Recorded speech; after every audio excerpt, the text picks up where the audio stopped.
Salut, on se retrouve pour le vlog du match Portugal-France, quart de finale de l'Euro 2024. Il se passe plein de choses incroyables en ce jour à Hambourg, dans cette ville incroyable que je vais vous faire découvrir dans ce vlog. Le match qui, bon, je sais pas encore ce qui va se passer, mais ça peut être incroyable comme un match des Bleus. Bon, vous savez ce que c'est un match des Bleus, c'est pas incroyable, mais si on gagne, c'est le plus important. Allez, c'est parti!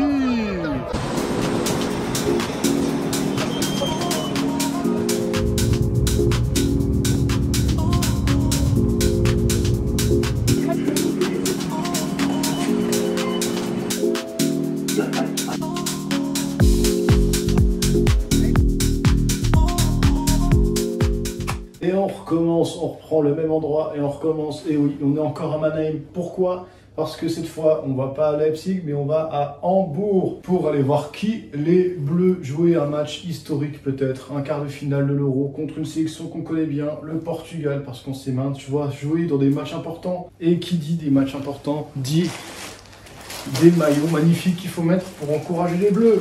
C'est ça le menu. On commence par le dernier que j'ai reçu sur Vinted, que j'ai commandé pour un petit prix, que vous verrez juste là. Un magnifique maillot de l'équipe de France 2006 de jeunes, floqué numéro 7. Ça, c'est le genre de poulet qu'on aime mettre les jours de match. Et le deuxième, pas n'importe lequel, j'en avais déjà parlé lors de mon vlog à Leipzig. Ce maillot extérieur blanc avec des motifs bleu, blanc, rouge. Le maillot extérieur 2006 qui en plus a un patch de tournoi de jeunes. C'était les Euros de U17 2007, je crois, si je dis pas de bêtises. Floqué, évidemment. Numéro 2. Je ne sais pas qui c'est, mais c'est pas grave, parce que ce maillot, c'est un banger. Je pense que c'est celui-là que je mettrai demain pour aller au Volkspark Stadion de Hambourg. Et là, je vais me chercher un truc à manger. Vous savez où? Exactement comme la dernière fois. Allez, c'est parti. Et ouais, on prend les mêmes et on recommence. Allez, on change pas une équipe qui gagne.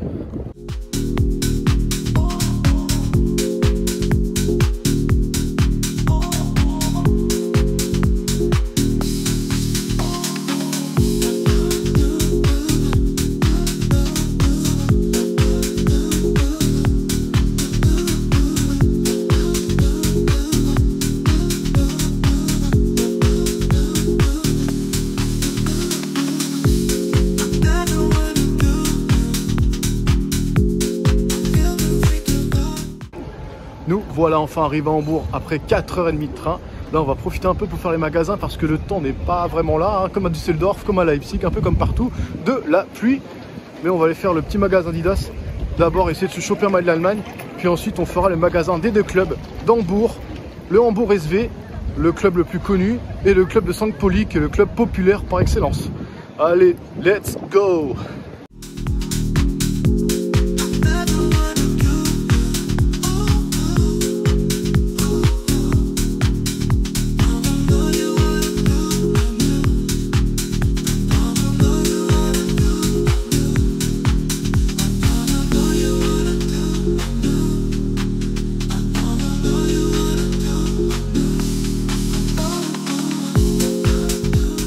C'est aussi là une dinguerie parce que les maillots Adidas version homme de l'Allemagne sont en rupture de stock. Les seuls maillots que j'ai trouvé en taille XL c'était des maillots version femme, donc pas possible. Donc de toute façon je pense qu'on va laisser tomber les maillots de l'Allemagne parce que si on gagne et qui gagne, on s'affronte. Et là j'aurais pas du tout envie d'acheter un maillot de l'Allemagne.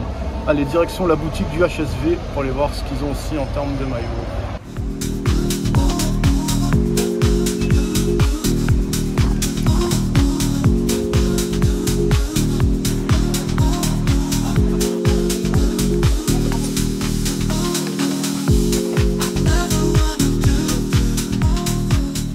On va miser sur St. Pauli pour trouver des trucs sympas parce que là les trucs sont sympas mais c'est que des trucs de cette saison, il n'y a rien de l'année dernière, il n'y a rien de solde, c'est dommage parce que de pas avoir des maillots pas chers, c'est vraiment à ce moment là qu'il faut les acheter.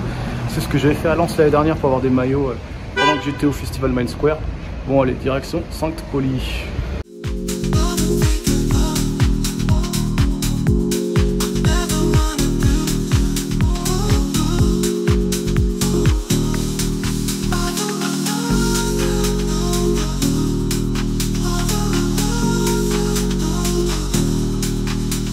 Deux surprises à la sortie du métro, une mauvaise, une bonne. La mauvaise surprise, la météo. Et la bonne surprise, ce magnifique stade qu'on peut voir ici. Voilà, magnifique stade qu'on peut voir ici, qui est le stade de St. Pauli, qui s'appelle le Millentor Stadion, qui est le stade où joue l'équipe de St. Pauli qui est promue en Bundesliga cette année. Et ce qui est particulier avec ce club, c'est que c'est un club qui n'est pas du tout axé sur l'argent. C'est un club qui est plus axé sur la communauté, qui vient aider les minorités, qui lutte contre le racisme et contre les discriminations et qui respecte bien évidemment la règle, la fameuse règle allemande du 50+1.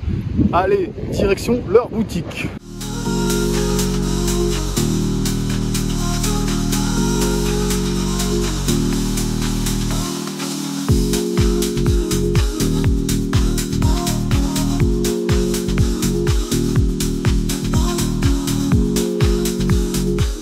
Voilà enfin la boutique du St. Pauli. Bon, c'était pas non plus très loin, mais il pleuvait pas mal.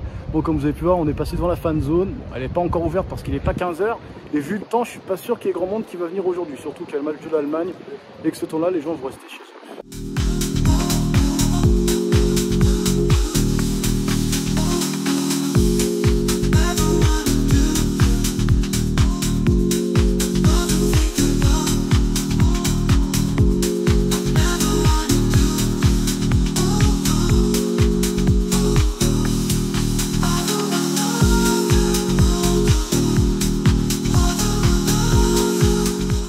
Je pense avoir mon petit coup de cœur. Là, je vais l'essayer. S'il va bien, je le prends direct.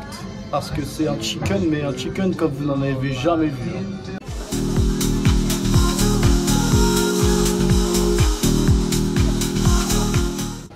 Et voilà, on a enfin trouvé le souvenir du tournoi de l'Euro. Un maillot vraiment sympa que je vous montrerai avec un peu plus de luminosité à mon hôtel. Allez, let's go!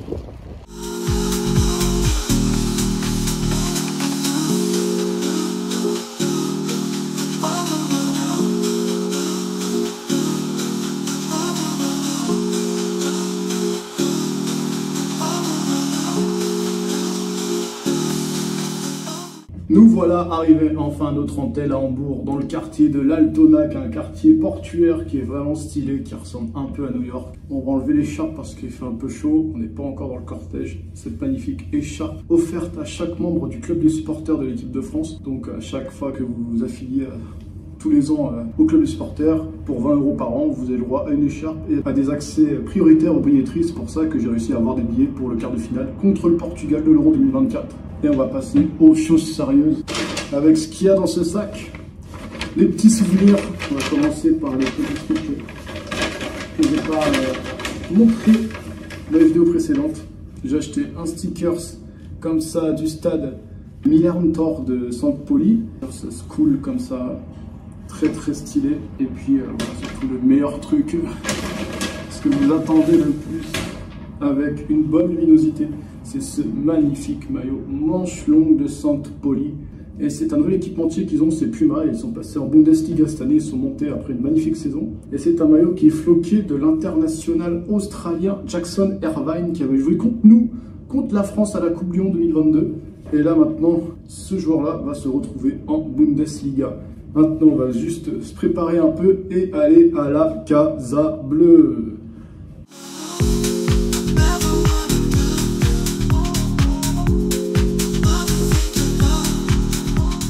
On se retrouve juste devant la Casa Bleue, voilà, qui est juste là. On finit notre rafraîchissement parce que c'est pas autorisé. Contre avec ça, évidemment toujours l'alcool avec modération. Par contre, petit prono pour ce soir, je pars sur une victoire 1-0 de l'équipe de France sur un but de notre joker Randal Colomani. Pas un CSC cette fois, vraiment un vrai but de lui parce qu'on sait toujours qu'il sait faire les choses, pas l'oublier. Allez, zou.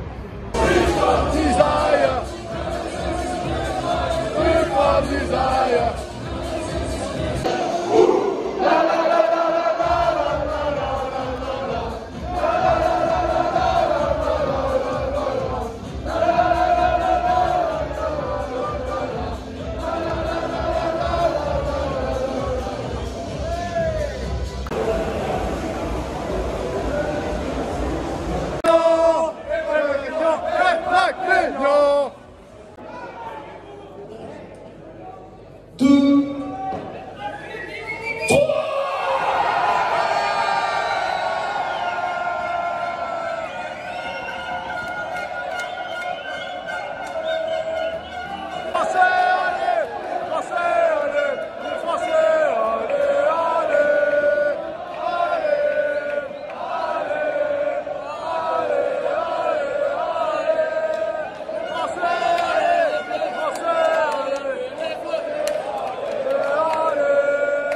Toujours aussi sympa cette Casa Bleue, plus calme qu'à Leipzig, mais on verra pendant le cortège, ça va se réveiller je pense. Mais j'ai vu pas mal de beaux maillots.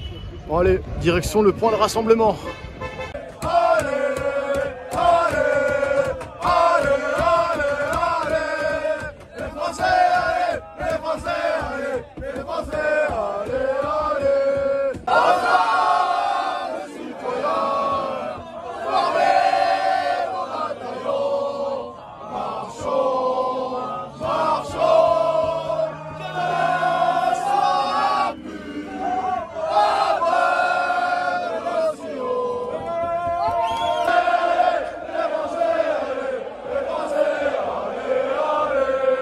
Vu que ça commence à 18 h, je vais donc profiter pour faire un petit ravitaillement chez Aldi. Je vais vous montrer ça parce que j'ai eu pas mal de trucs pour pas grand chose. J'ai payé 4,26 € si je dis pas de conneries. On va voir ça parce que la marche va être bien. On aura besoin d'avoir un petit truc à grignoter.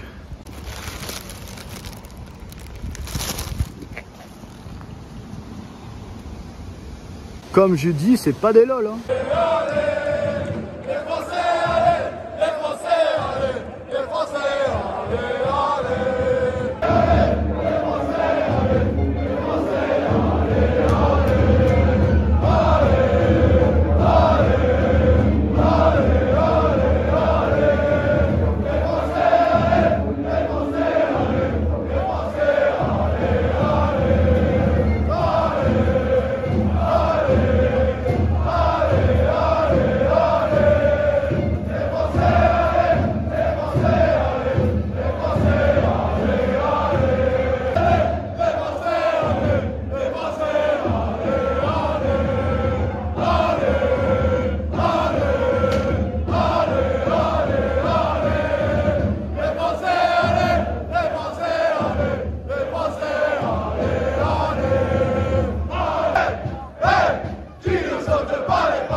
Bon, je pense qu'il faut dire les termes, mais les irrésistibles français font littéralement le taf.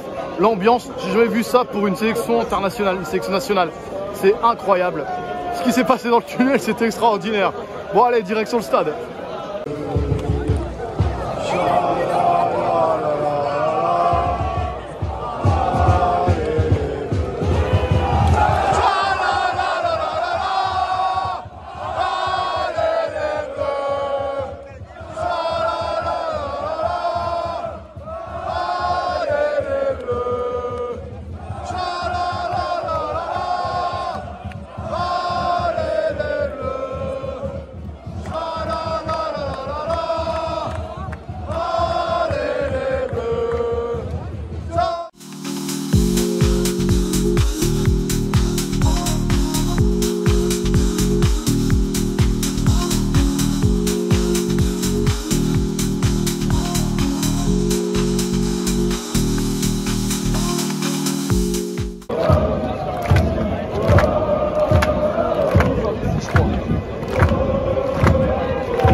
Ouais, je peux juste dire que le cortège était incroyable.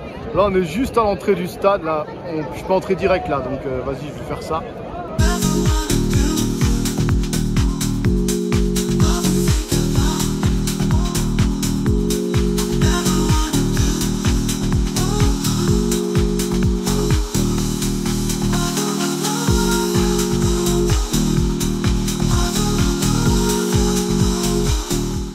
On se retrouve enfin à l'intérieur du stade avec un petit sandwich au saumon. Ah oui, les gens d'Hambourg sont friands de sandwich à base de poisson vu que c'est une ville portuaire. Ils en pêchent donc ils en consomment beaucoup.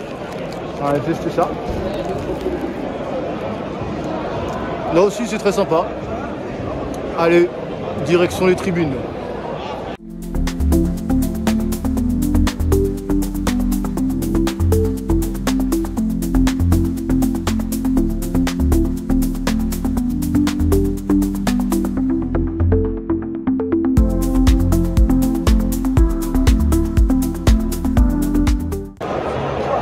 On est bien arrivé au Volkspark Stadion d'Hambourg, ce grand stade, le plus grand stade de la ville d'Hambourg parce qu'on a été devant le stade de St. Pauli qui est quand même bien plus petit, mais qui a aussi, j'imagine, autant de ferveur que le stade du Hambourg SV que nous avons actuellement et qui va être lieu du théâtre du match entre le Portugal et la France. J'aurai la chance et le privilège de voir le grand joueur qu'est Cristiano Ronaldo. J'avais déjà eu la chance par le passé de voir Messi, là cette fois je peux voir CR7. Donc je pourrais dire que j'ai vu les deux GOAT du football, en espérant que Kylian Mbappé les rejoigne par la suite. Allez, santé! Et j'ai oublié aussi de dire que c'est peut-être la dernière fois qu'on verra Olivier Giroud en équipe de France si ça se passe mal. Je ne l'espère pas, mais on ne sait jamais, c'est une éventualité. Comme j'ai pu le dire avec Toni Kroos la dernière fois, attention à ce genre de truc.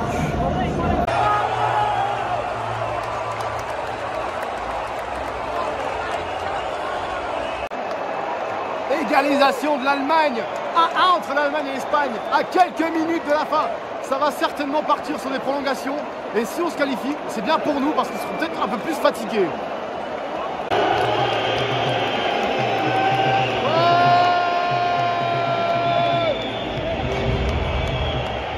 Nous assistons à l'entrée des gardiens, comme d'habitude, Brice Samba, Mike Maignan et Alphonse Areola. Bon, sauf que cette fois-là, on n'est pas seul en tribune. Parce qu'il y a aussi beaucoup de fans de Cristiano Ronaldo et beaucoup de supporters du Portugal. Mais on est là, allez les Bleus!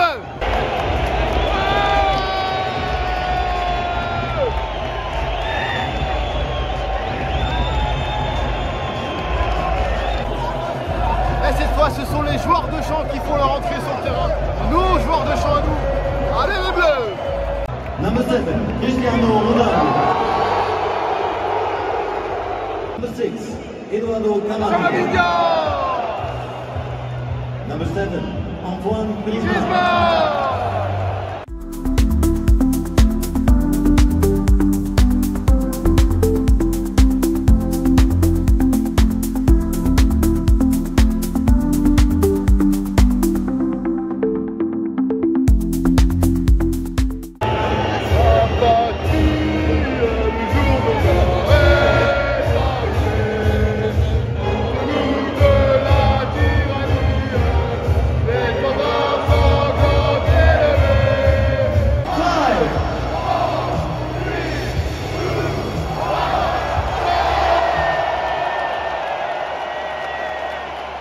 Allez, c'est parti! Le match entre le Portugal et la France vient de débuter!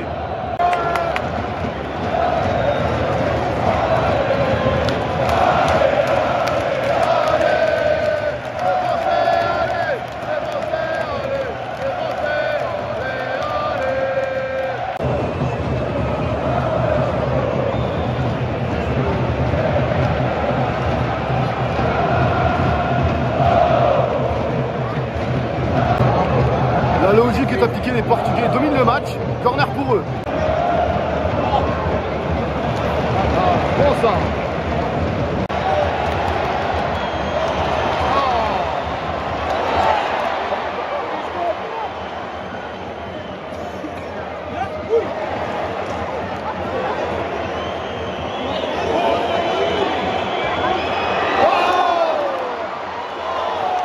Très grosse occasion de nos Bleus, c'est la première du match.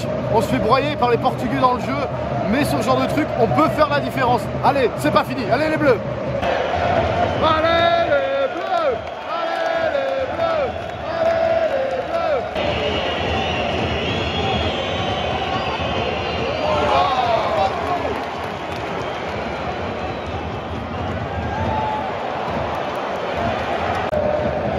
On commence à sortir la tête de l'eau, on a quelques occasions, et il s'agirait de les mettre, parce qu'on risque de les regretter sinon.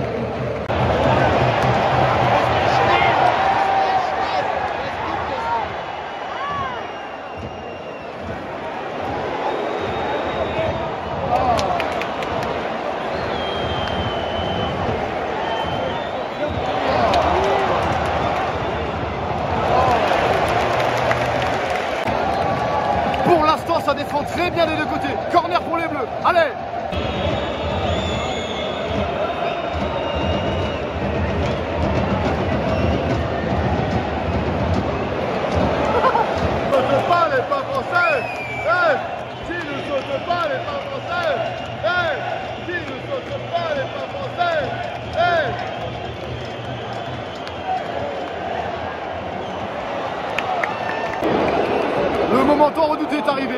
L'équipe de France a concédé un coup franc et c'est Cristiano Ronaldo qui va s'en charger.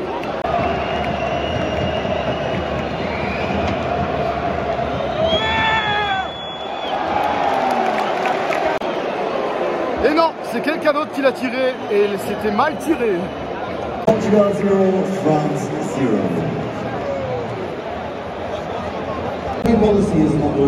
0-0 à la mi-temps. Non, il n'y a pas plus simple qu'à dire que c'est comme d'habitude. Je pense que ce sera pareil, encore pareil et encore pareil après. Mais allez, allez les Bleus toujours.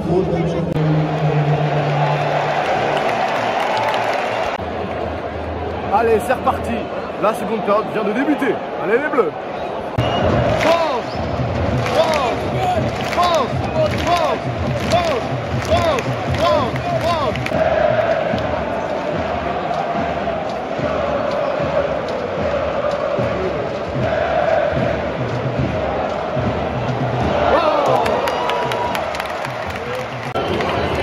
On a une belle occasion, mais la corner pour les Portugais, c'est dangereux.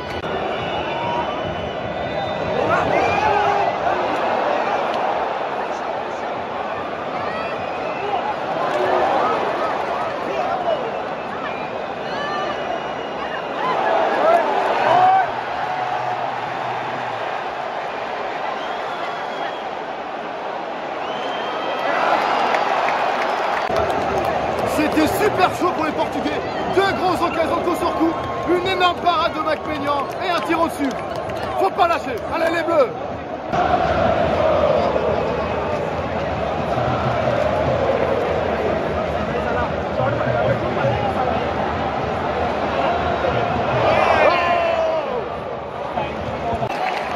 Là aussi deux grosses occasions coup sur coup pour l'équipe de France. Une frappe de Kolo Muani arrêtée par le gardien portugais. Et pareil pour Mbappé. Et Griezmann a cédé sa place à Dembélé.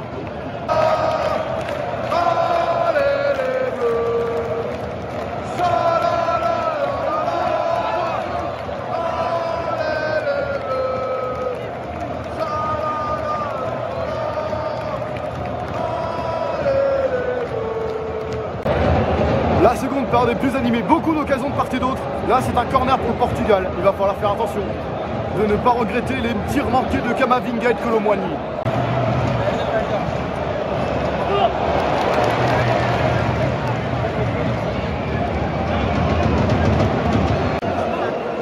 Encore un coup franc pour le Portugal, mais il faut en parler de Vitinha qui fait un match de fou. C'est le meilleur milieu du monde je pense, il faut dire les termes.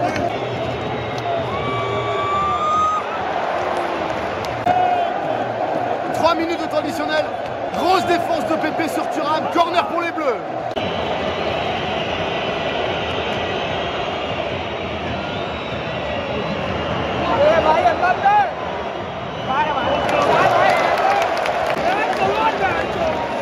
The score is Portugal 0, France.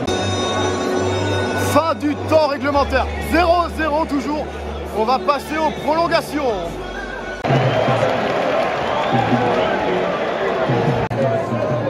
Allez, c'est parti pour les prolongations.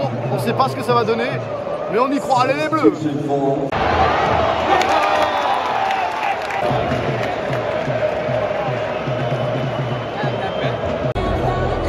Fin de la première période de prolongation. Une petite frayeur quelques minutes avant la fin sur une frappe portugaise. Heureusement que ça a été sorti sans difficulté. On s'approche doucement des tirs au but. Kylian Mbappé laisse les clés du camion à Bradley Barcola pour le début de cette seconde période de prolongation.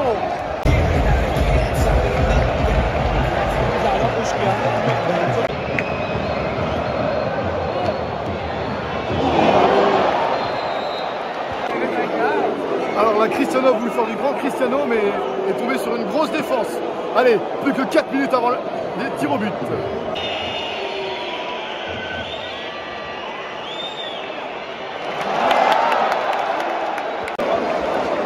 Nous y est, les tirs au but.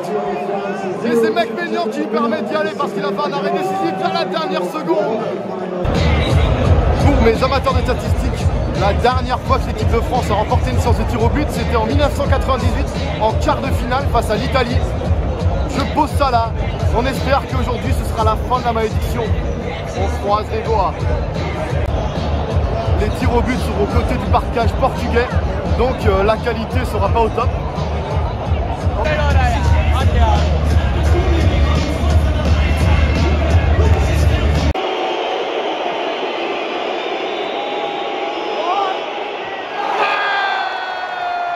Ousmane Dembélé marque son penalty. 1-0 pour la France.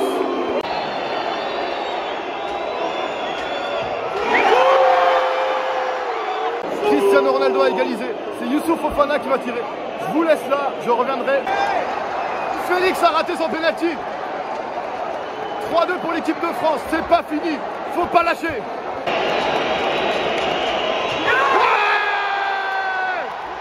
Bien joué Bradley. Barcola a transformé le sien. 4-2 pour l'équipe de France. Et les Portugais qui vont tirer.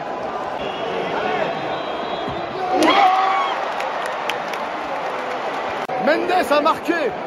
4-3 pour l'équipe de France. Cette fois, celui-là est décisif. Il faut le mettre.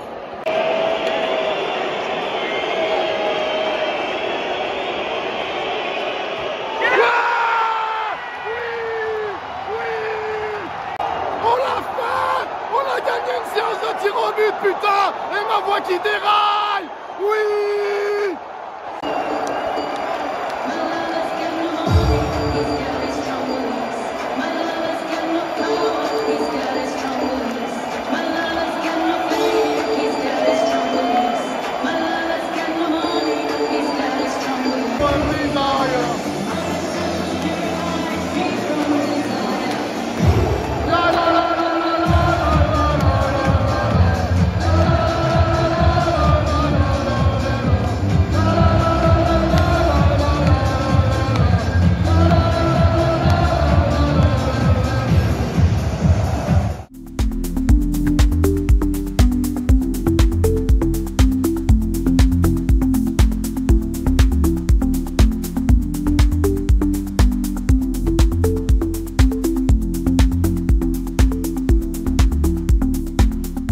Bon, je profite un peu qu'il y ait de luminosité pour pas forcément conclure sur la vidéo, mais pour avoir un peu mon ressenti à froid après ce match, cette séance de tir au but. Bon, on va pas dire que c'est une séance de tir au but complètement folle, mais ce qui est complètement fou, c'est qu'on ait marqué tous nos pénaltys et que les adversaires en aient raté un. Donc, on se retrouvera au prochain tour. Allez, direction l'hôtel. C'est parti pour la conclusion. J'avais dit quoi? Non, je déconne, hein. Le pronostic il n'est pas passé. C'est passé au tir au but. Je sais pas comment expliquer ça. C'est incroyable parce que c'était pas arrivé depuis 26 ans. Tous nos joueurs ont marqué. Tous nos tireurs ont marqué. Ousmane Dembélé, Youssouf Fofana, Jules Koundé, Théo Hernandez, le dernier, le quatrième, je sais plus. Et si, évidemment, Bradley Barcola. Franchement, tous ces mecs-là, bravo. On se qualifie pour la demi-finale, on va affronter l'Espagne, c'est magnifique. Bon, par contre, je vais revenir sur l'ambiance du stade qui était plus à la cause du Portugal et de Cristiano Ronaldo. Mais finalement, c'est nous qui avons gagné. C'est nous qui avons continué le tournoi en ayant marqué la bagatelle incroyable de 0 but dans le jeu. Plus de CSC que de buts marqués. Mais c'est pas grave, parce que tout ce qu'on a vécu, c'est incroyable. Cette expérience d'être allé à l'Euro, d'aller voir 4 matchs complètement différents. C'était tout simplement extraordinaire. Et voilà tout pour ce vlog. Je vous mets ici le prix, les transports, l'hôtel, le billet de match qui n'a pas été le truc le plus cher par rapport au match de Dortmund.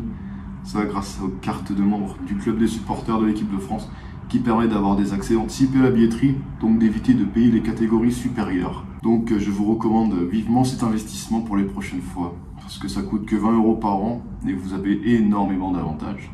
Et sinon, si vous avez aimé ce vlog, n'hésitez pas à mettre un pouce bleu, à vous abonner à la chaîne. Et on se retrouvera la prochaine fois pour un autre match de l'équipe de France. Mais ce sera aux Jeux Olympiques à Nice contre la Guinée. Et sur ce, on se dit allez les Bleus!